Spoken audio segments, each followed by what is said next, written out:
Hello everyone, welcome back to Tech Tricks Tutorials. In this video, I'm going to show you how to convert a PDF to a Word document using Microsoft Word without losing formatting. So, let's get started. Start by opening Microsoft Word on your computer. Now let's open the PDF file you want to convert.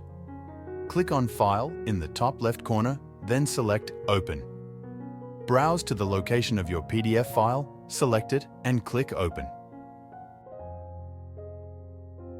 A dialog box will appear informing you that Word will convert your PDF to an editable Word document.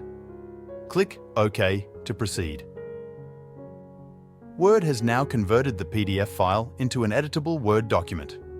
Once the conversion is complete, review the document to ensure the formatting is intact. After reviewing and making any necessary adjustments, save the document. Click on File, then Save As. Choose the location where you want to save the file.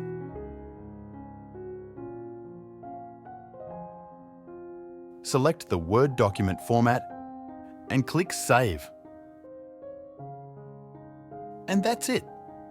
You've successfully converted a PDF to a Word document using Microsoft Word without losing formatting. This method is quick and easy, and it usually preserves most of the original formatting. If this video was helpful, make sure to like it and subscribe to the channel for more useful tutorials.